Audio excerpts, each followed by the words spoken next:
So how did this all start? Well, I got a call from my good friend Frank Cicienski out in Hubbardton, Vermont. And he presented me this picture. And I looked at it, and of course, my first reaction was, like everybody else, kinda looks like an owl.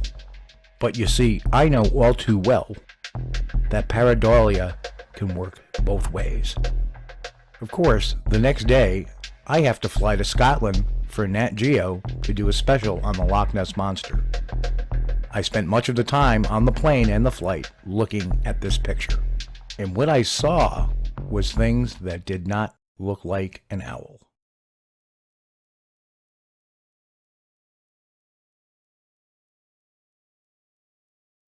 Well, on my property, I have an apple tree that was loaded with apples. And year 2011, I mean, I had so many apples on that tree, it was just unbelievable. And coming in and out of my yard, I always look at the tree. And one day I came in the yard and I look in one area of the tree that was like a 5-foot section, completely devoured of all the apples. And I said, gee whiz, what the heck ate all those apples, you know? So when I got my wife, Nancy, I said, come on out with me, I want to show you something. She come out, we looked at the apple tree, I said, look at that. I said, what do you think that happened? And she said, wow, the deer were hungry. I said, well, I don't think it was a deer, I think maybe a bear or something. And she said, well, why don't you set up your camera, my game camera? I said, yeah, you're right. I said, gee whiz. So I set up my game camera, and I left it up for 7 days and 7 nights. And the first pictures that we got were of daytime pictures. They came out very clear. They were of crows eating the apples. Now the night pictures were of, there was three or four pictures of a coyote eating the apples.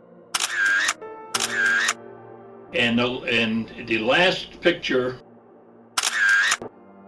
of the coyote, it was in a submissive posture. It had its back all humped up, its tail between its legs, and it wanted to get out of there.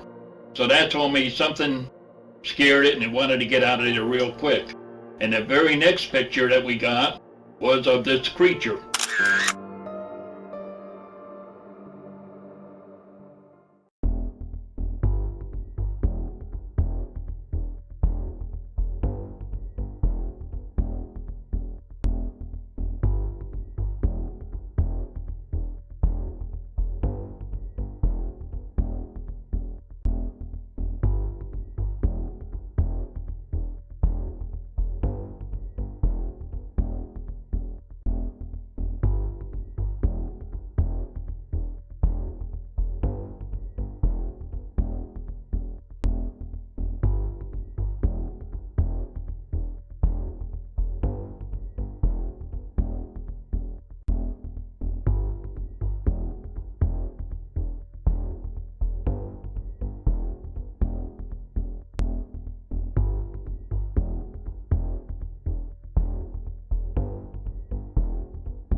If this had been some object, let's say flying past the camera, now if it were flying past the camera, you'd expect the blur to be in the left-right direction, not in the up-down direction.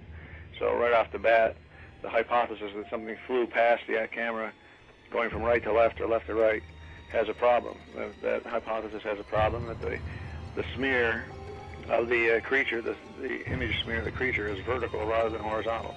But let's assume for a moment now that there was something going from left to right across the camera, at a distance of 4 feet from the camera. This is 1/4 of the distance out to where the creature was, at about 16 feet. Then that would make a shadow, I calculated a shadow about 3/4 of a foot wide, which would be extremely obvious around the edge of the border of the creature if it were there.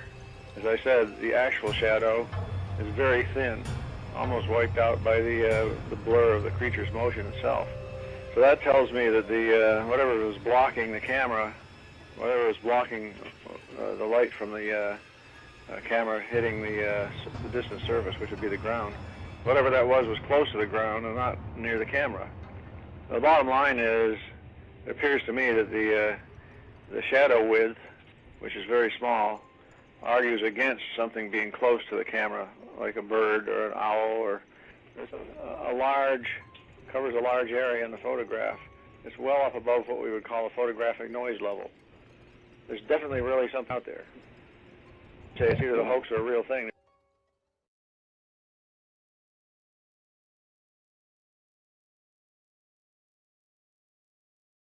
Always told everybody in my yard I have all kinds of game.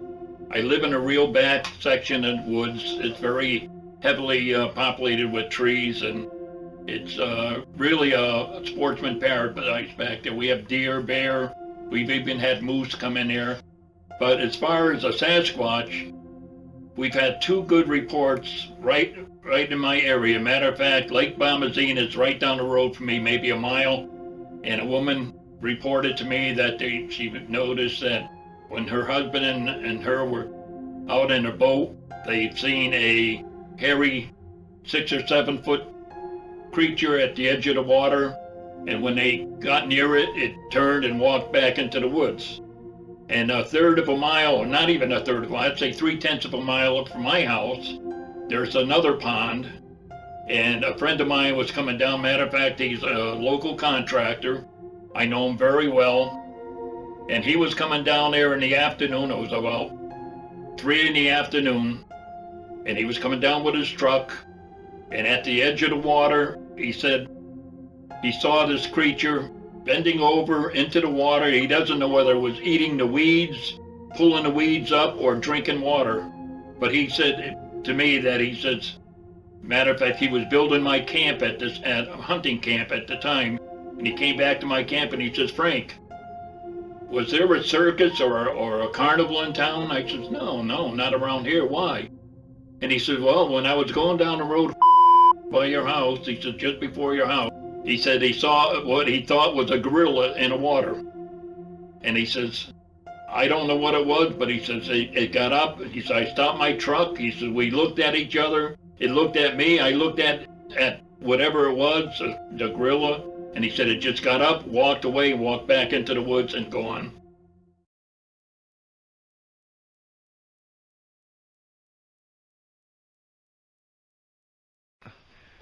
This is Steve Kulls along here with Frank, and we're at his property, and we're right behind, if you can look over here, there's the apple tree that we've been talking about. It's buried in there. But you can see in proximity to the road, it is pretty close. So what we're going to do is we're going to take a walk down. Now there obviously is a very clear kind of path here down into the area where this trail cam picture was taken. And it does look like something has been through there. But we're going to pop around the other side and just to show you, give some people some of the depth of what we're looking at. And this is where it ate everything out. Everything. I don't know if that had anything to do with it. See that?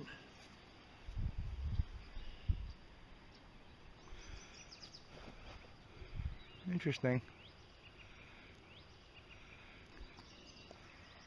We'll get pictures of that in a bit. Yeah. But as you can see, there's a path that goes right down into where the trail cam photo was taken. Okay, so we're coming up on something else here, Frank. But as you can see, here's more Frank's property posted. There's his little pond creek. Now we're looking directly across from that area where the trail cam was in there. And in fact, I think, no, that's not the tree. The tree is actually obscured by that tree over there, which is exactly where that picture was taken. It was covering that little cul-de-sac there where things could actually be obscured from roadside. So let's go walk across the, I'm gonna go walk across the board here. Okay. Of course, it's got a sign up here, beware of dog. Although Frank's dogs are not very intimidating. But you can see that trespassers up here are not welcome.